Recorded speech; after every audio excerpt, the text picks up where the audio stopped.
Good grief, my lord, what has happened to your neck? It appears to have been twisted by goblins into some peculiar hoop of considerable misfortune. You have my sympathies, but nevertheless we must address the issue of the butterflies which persist in their ungentlemanly loitering in the soup kitchen. Our latest attempt to purchase their vacation through dance has resulted in a copious amount of sniggering from the squires, one of whom was earlier arrested for performing unspeakable deeds in the weeds south of the Southlands. I don't mean to be rude, considering he is your niece, but if I didn't, then how would we ever obtain the necessary chipboard required to make the exportable scarfs upon which our economy is so pitifully dependent? As if this wasn't bad enough, Terence has fashioned another flying device, and ploughed it straight into the potting shed on its maiden voyage. Fortunately, no one was hurt, except for Susan, who was killed, and who currently swears vengeance from the grave in the form of a beastly platoon of demonic diminutive whisks, which, according to the ancient prophecies, shall lay waste to the entire world and usher in a dark and terrible Empire of the Whisk, which shall rule for 70 billion and 3 years. Still, can't let that trouble us, can we, Miriam?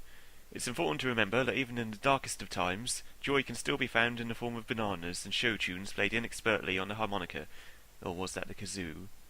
Nevertheless, begone at once, I think she may have announced loudly in a booming whisper from atop the spire of a public library in Brighton, where the sun orbits the vests of people with only 12 teeth and just as many eyebrows, but only in winter when we have our watches dry cleaned. Last week I gave false directions to a bus driver, who subsequently drove into a vortex and wound up on the roof of this very abode.